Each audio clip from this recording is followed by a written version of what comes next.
For decades, they said there was nothing to review. That birthdays were pagan, dangerous, unnecessary. They built an entire theological framework around 2 brief biblical passages, and millions of Jehovah's Witnesses around the world accepted this teaching without question. Children grew up watching their classmates celebrate while they sat in silence. Parents navigated uncomfortable conversations with teachers, employers, and family members. And anyone who dared to question the policy was swiftly corrected or worse, accused of apostasy. But now, something has changed. An internal document circulating among writing committees at Warwick headquarters is pointing to something that would have been unthinkable just 5 years ago. According to sources close to the organization's inner workings, the governing body is actively evaluating whether to allow, at least partially, the celebration of birthdays starting in 2026. Today, I'm going to walk you through what was leaked, who's pushing for this change, and why this could be the biggest doctrinal earthquake since the 1995 generation teaching reversal.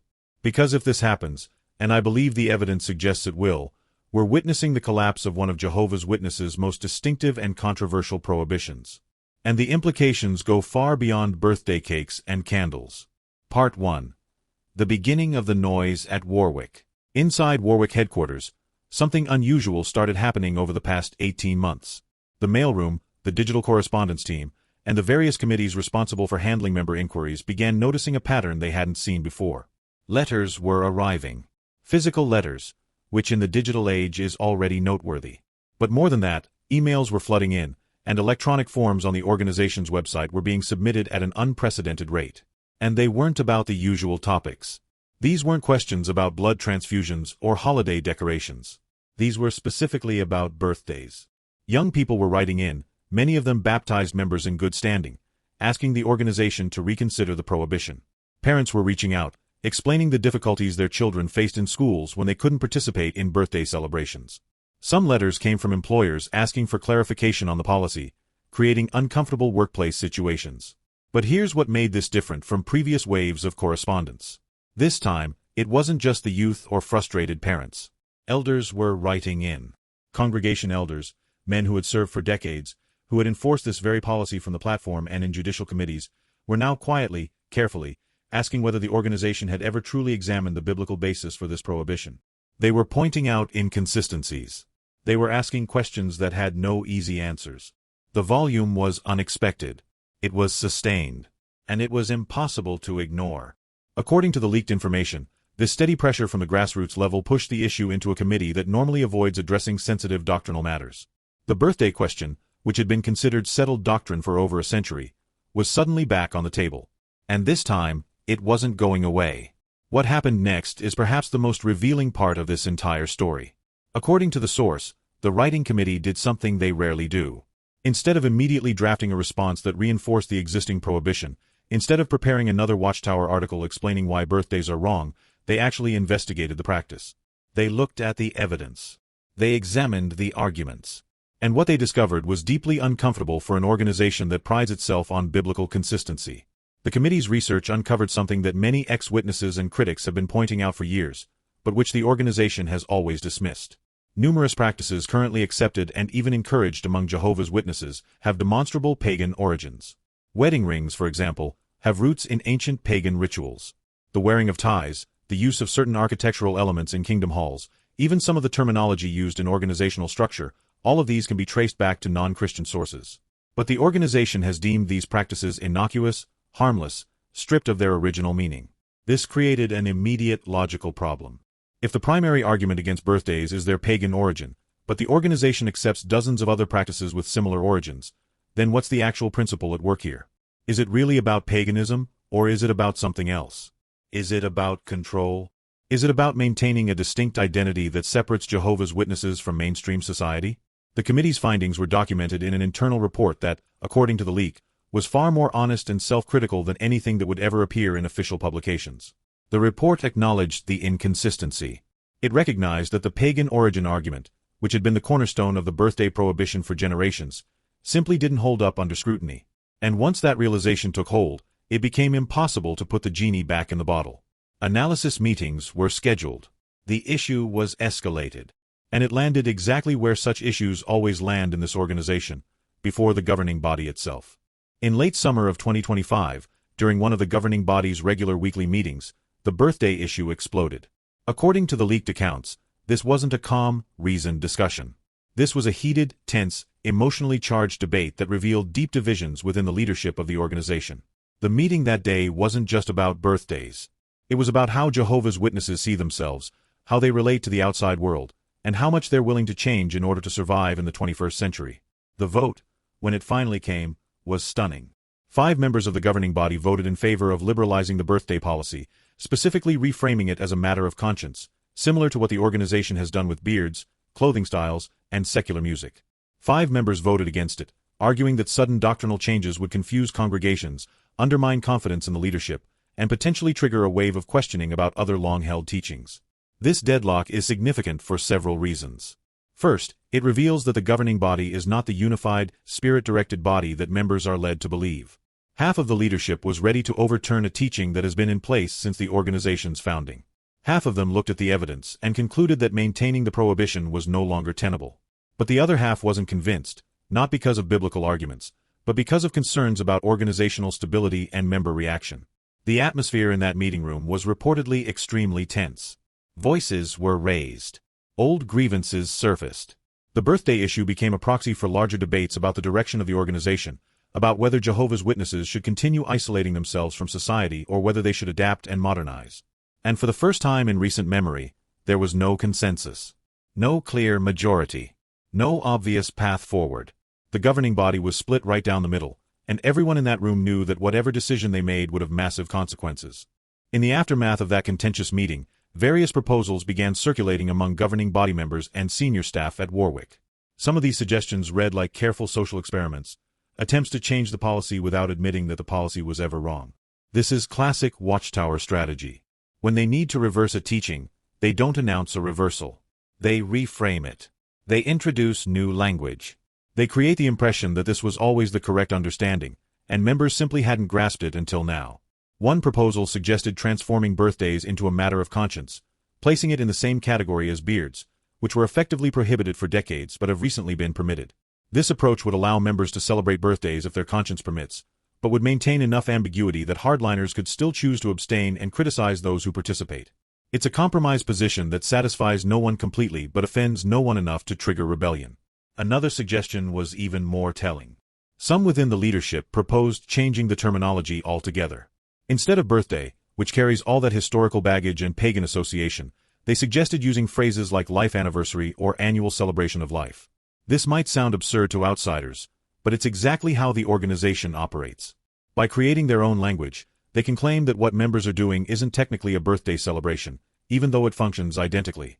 It's semantic gymnastics, but it's also effective. It gives members permission to participate in what is essentially a birthday party while maintaining the fiction that they're still following organizational guidelines. The beauty of this approach, from the organization's perspective, is that it provides plausible deniability. If critics point out the inconsistency, the organization can respond that these life anniversaries are completely different from pagan birthday celebrations. They're not honoring the person. They're not engaging in self-worship. They're simply acknowledging another year of life in a way that brings glory to Jehovah. It's a distinction without a difference, but it's the kind of distinction that the Watchtower excels at making.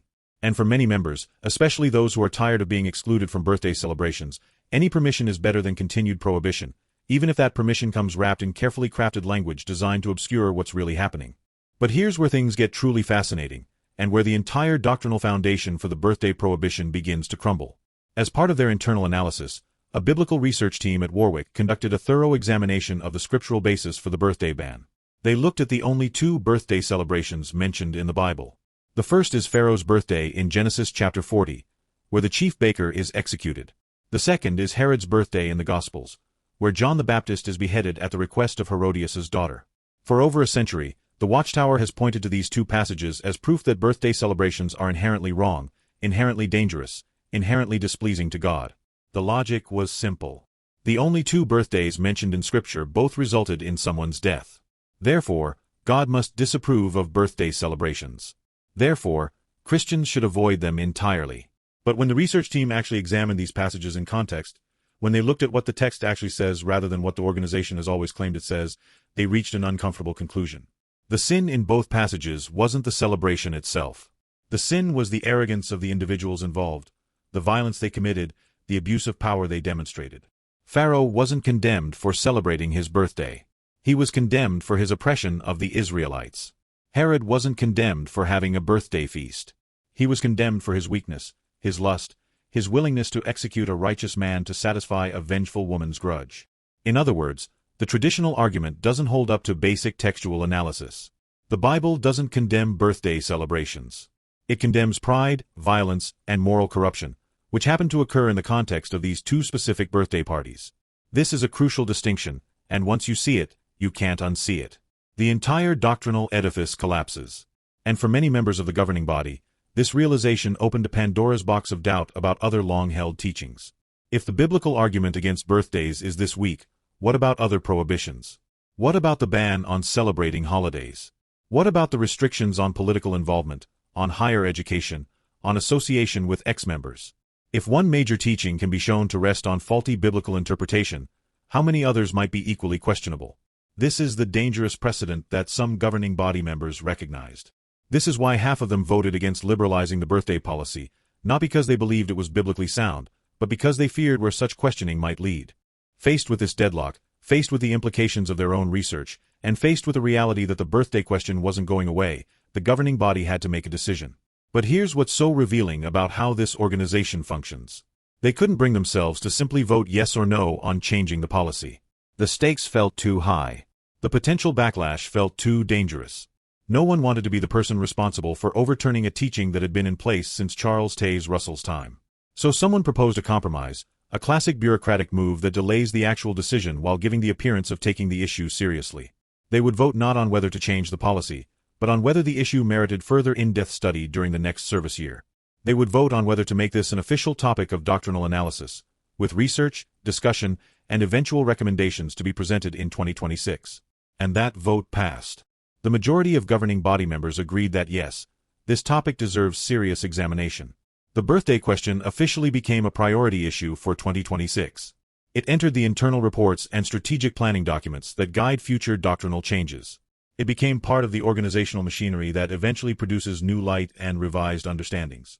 Now, here's why this matters so much. This is exactly how major doctrinal changes happen in this organization. They don't happen suddenly. They don't happen because someone has a revelation.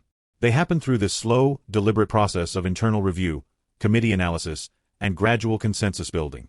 The 1995 generation change followed this same pattern. The acceptance of organ transplants followed this pattern. The liberalization of the beard policy followed this pattern. First comes the internal questioning. Then comes the committee review. Then comes the official study. And finally comes the announcement, presented as new light from Jehovah, even though it's really just the culmination of years of internal pressure and pragmatic calculation. So while birthdays aren't officially permitted yet, while the policy hasn't formally changed, the machinery is in motion. The process has begun. And once that process starts, it rarely reverses course. 2026 isn't just a random year mentioned in a leaked document. It's the target date for resolving this issue one way or another. And based on everything we know about how this organization operates, based on the internal momentum that's already building, the most likely outcome is that some form of liberalization will occur. But let's step back and ask the obvious question. Why now? Why is the governing body seriously considering overturning a teaching that has been central to Jehovah's Witness identity for over 100 years? The answer has nothing to do with biblical truth and everything to do with organizational survival. According to the leaked information, there are three primary strategic motivations driving this potential change. First, there's international pressure. In Europe and North America particularly, the birthday prohibition creates significant friction with schools, employers, and government agencies. Parents face investigations from Child Protective Services when their children are excluded from classroom celebrations. Employers struggle to understand why witness employees can't attend office birthday parties.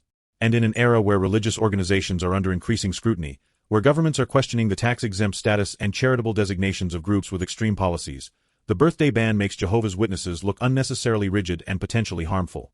The organization's legal departments have been dealing with an increasing number of cases where the birthday policy creates problems that cost time, money, and public goodwill.